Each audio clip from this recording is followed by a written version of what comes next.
একটা ঘটনার যুক্তি কিছুতেই খুঁজে পাচ্ছি না।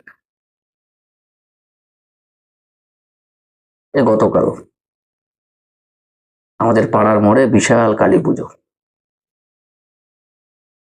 আমি আমার বউকে বললাম, চলো এত বড় পুজো হচ্ছে, দুজনে মিলে গিয়ে একটু পুজো দিই, একটু অঞ্জলি দিই। বউ কানে কানে এসে বলছে, না যাবো না, অসুবিধা আছে। আমি বললাম ঠিক আছে, আমিই যাই, মায়ের ভক্ত কিনা। তো গিয়ে দেখি ওখানে তোমার পাঁঠা বলির ব্যবস্থা করা হয়েছে। বেশ 4-5টা পাঁঠা দেখি লাইনে রয়েছে, বলি হবে। তো মানসিক করেছিল সেই অনুযায়ী একটা পাঁঠার বলি হলো। হওয়ার পরে দেখলাম সেই রক্তটা বাটি করে নিয়ে মায়ের কাছে উৎসর্গ করা হলো।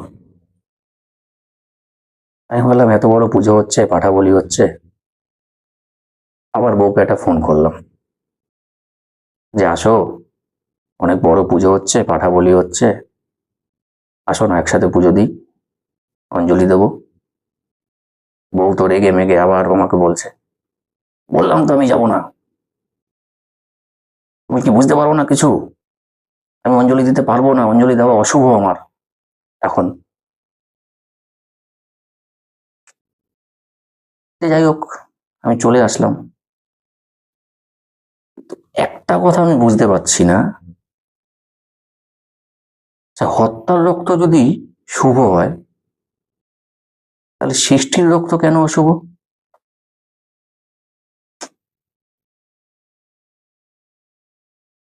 পাচ্ছি না উত্তর।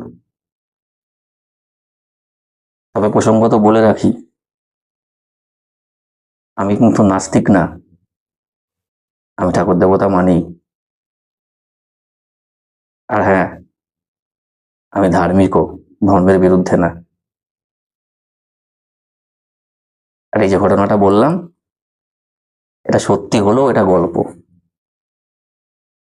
কারণ আমার তো বিয়েই হয়নি। তাই দয়া করে কেস দেবেন না প্লিজ। কিন্তু যুক্তিটা আমি ঠিক